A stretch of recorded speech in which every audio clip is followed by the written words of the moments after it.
They didn't give you a break after All-Star? Oh, man. No such thing as a break. We ain't gonna talk about that yet. Submit all your questions for the Vice President. Oh, yeah, Vice President. Here we go. Handle them accordingly. Off the cuff. Make way. He's here, guys. Mr. Mr. VP, what's up? Mr. Mitchell. Ready? Go ahead. Mr. Mitchell. Is there a different feel to the 100%. I think, just the intensity, guys continuing to, get to All-Star break, and it's not really halfway, but it feels like they're halfway. It's like a post-All-Star break, and it's like, all right, it's time to go. These next 21 games are the most important of the season, but I don't think we can kind of turn it into looking at 21 games. You got to look at one game individually, because that's how you start to kind of get all over the place. So just continuing to take it one game at a time, but post-All-Star break, this game is great. In your experience, what do you think separates the good playoff games from the bad playoff in this stretch? Pay attention to detail. Every possession matters. Limiting mistakes, simple mistakes. You have aggressive mistakes, turnovers, different things like that. But limiting, miscommunications on defense, bad plays on offense. Like those are the little things that take you. Accumulate those over the course of the game. It can really move to a ball game. So being able to execute down the stretch, execute in certain situations, I think is what separates. What was your reaction to the Kevin Love buyout? I was shocked. I didn't know that was in the works. I didn't know that was my last game seeing him. One thing about Kevin Love, man, I grew up watching Kevin Love. I grew up watching him in this facility, in this arena, in this uniform. I'm thankful because he's a guy that, allowed me to come in and ask him 1,500 questions about his time and, help me be an integral part to this team and help with this group. And I have no doubt in my mind he's going to thrive in Miami. But what he's done for this organization, for this city, for this state, man, I just feel it every game we play, everywhere we go. It's, everybody gets loud when we all come out, and Kevin comes out, the kids and everybody go crazy. On the road, everybody goes crazy for Kevin Love. He's the ultimate professional. I wish him nothing but the best. And we'll see him in a few weeks anyway. But he's a hell of a player, hell of a person, and I'm appreciative of my time with him. I know for myself that's one of those things. You look at.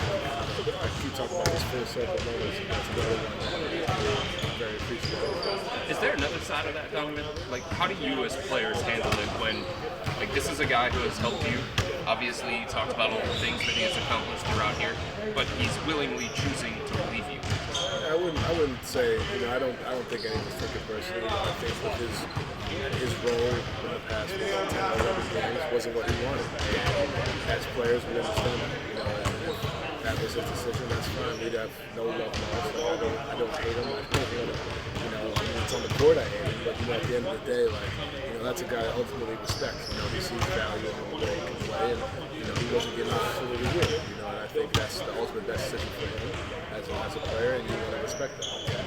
It's positive. He has no animosity towards anybody in this organization, but he feels like he can play. And I respect that. Have you talked to him in the past week? I have. It's been hectic, but I haven't. I've reached out to him.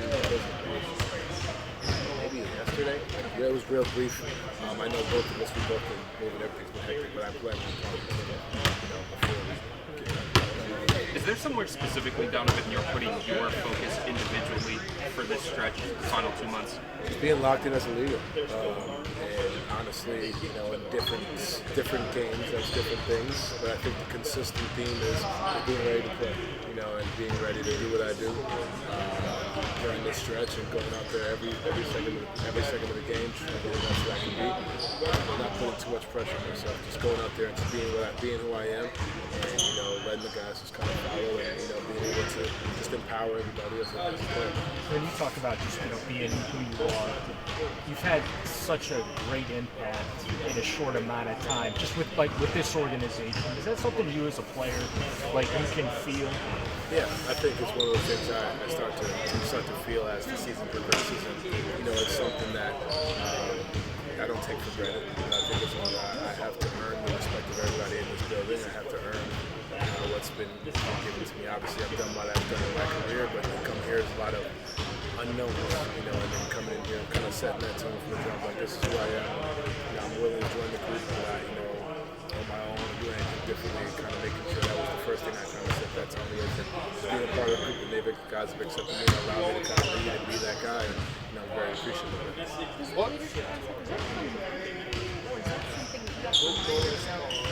Yeah, I think it's something that's really, it's been easy for me my entire career, my high school career, my NBA career, college career. I think the biggest thing that I've had to learn on a daily basis is how to be a different leader in different spots, how to talk to people, how to certain people get certain messages a certain way, how to kind of let things play out and let guys know, instead of trying to coach he's he's allowed me to speak. He's cool with speaking to guys. And sometimes saying nothing says something too. I think that's something that I've learned as well.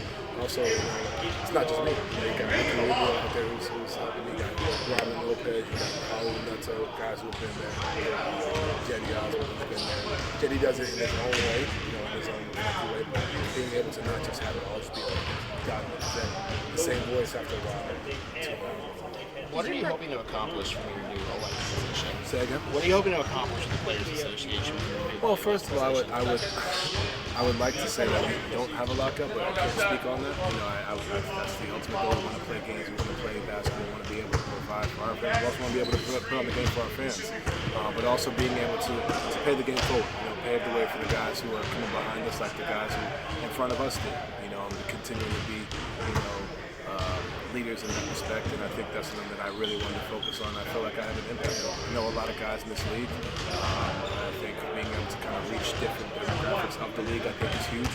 And I'm excited and a little nervous. It's something that I've never really been. There's a lot of expectation behind it, but I think if you're not nervous, then you don't care. And I truly care about this, and I'm excited.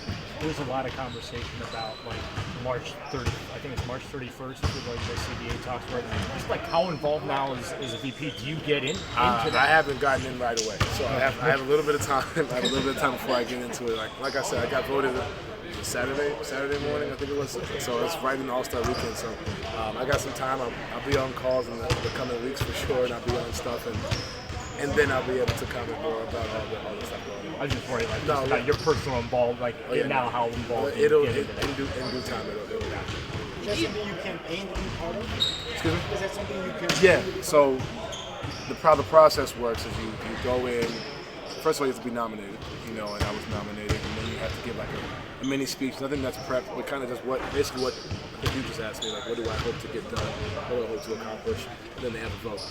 And I was voted in right before All-Star practice. It was great. I rushed on out of it, but something that I wanted to do.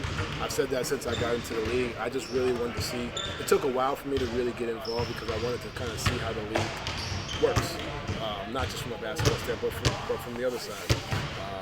I think the bubble, seeing that back and forth was a little bit of an eye-opening experience for me, being able to see things, be on those calls, not as a PA, but just be able just to listen. Just be on those calls and have understanding, and I've started to understand more and more as my time goes on. Because I don't want to just go into something and, say, yeah, I'm a VP, and then have no idea what the hell I'm doing, what the hell I'm talking about, because that's just a bad representation of the players. That's what it is, actually, so we're good. All right, thank you. Thanks, Donovan. Thanks, Donovan.